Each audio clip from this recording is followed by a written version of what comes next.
All right, everyone, welcome to this video where our objective is that students will be able to apply function notation to equations and tables by substituting inputs to find the function's output. So first we need to understand what a function is. Hopefully you've heard of functions before in your 8th grade math class, but a function is really just a relationship that relates inputs and outputs.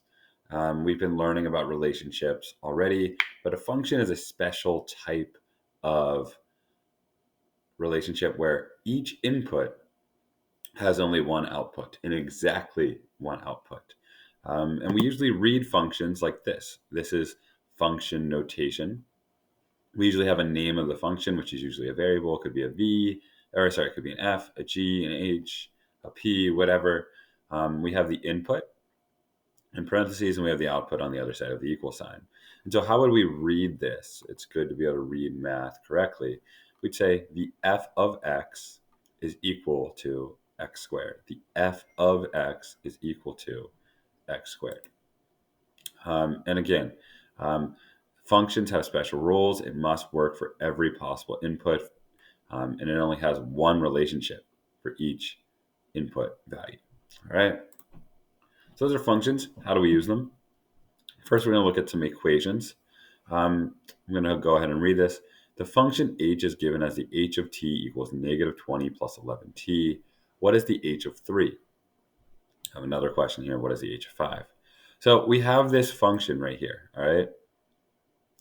The h function is named h and the input is t.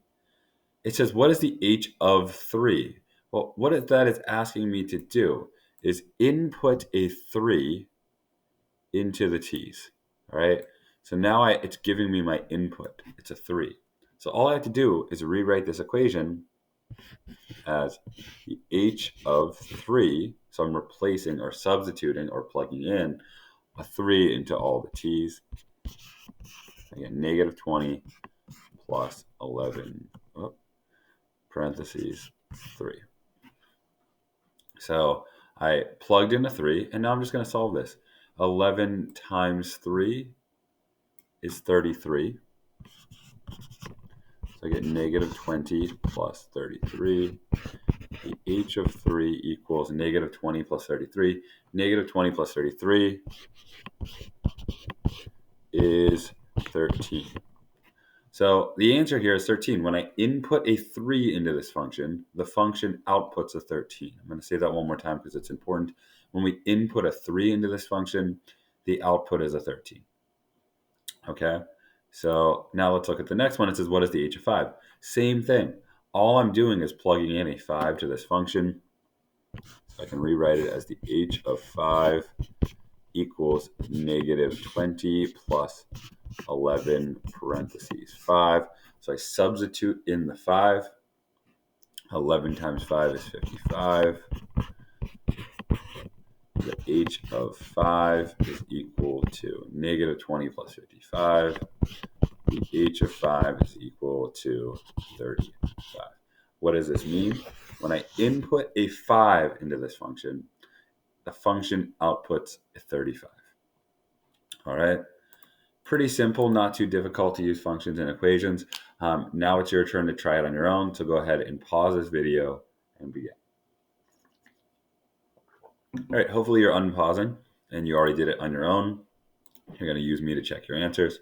I'm going to go ahead and the function of f is given as the f of x equals negative 10 plus 5x. What is the f of 4? That means I need to rewrite this function by plugging in a 4. So I'm going to say the f of 4 equals negative 10 plus 5 times 4. And I just solve from here. The f of 4 equals negative 10 plus 5 times 4 is 20. The f of 4 equals negative 10 plus 20 is 10. So the answer here is 10. When I input a 4 into this function f, it outputs a 10. All right. Now it's asking me, what if I input a 10 to the function? So I'll do this quickly. The f of 10 equals negative 10 plus 5 times 10. I substitute in 10. The f of 10 equals negative 10 plus 5 times 10 is 50. The f of 10 equals negative 10 plus 50 is 40. So when I input a 10 to this function, it outputs a 40. All right, so that's how you use function notation with equations. I'm going to quickly go over how to do it with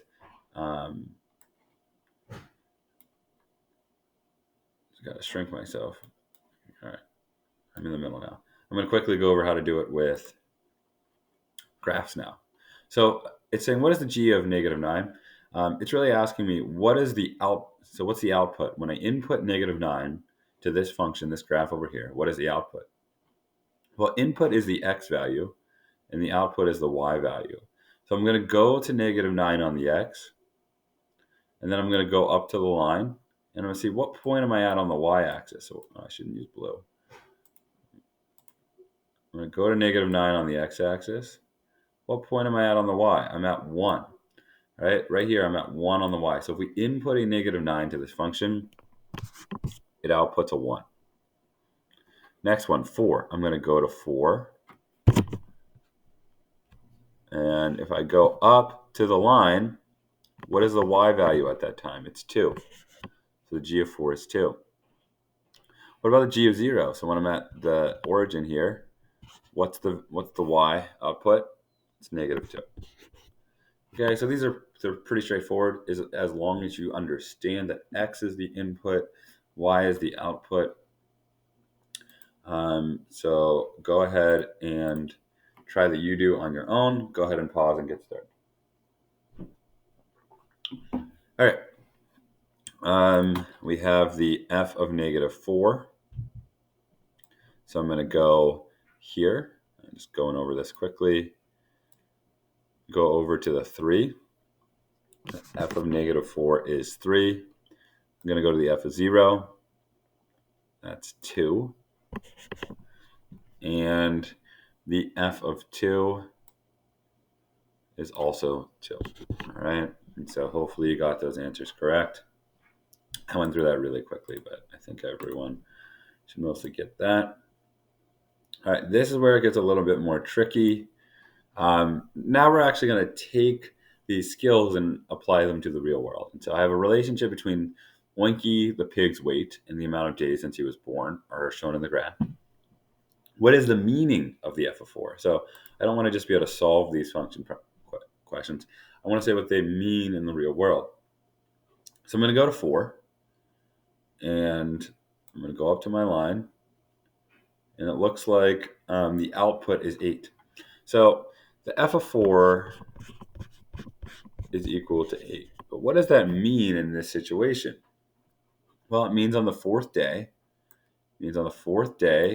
Oinky weighed 8 pounds. I don't think I need to write that. I think you just need to listen, right? What does that mean? All right, the f of 4 equals 8 here. What does that mean to this specific situation? It means on the 4th day, Oinky weighs 8 pounds. All right, so that's what you should be writing for what is the meaning of the f of 4. This is not the answer to this question. It's asking for the meaning. All right, go ahead and try the last you-do on your own by pausing the video. All right, hopefully you unpause. We have a question about a river.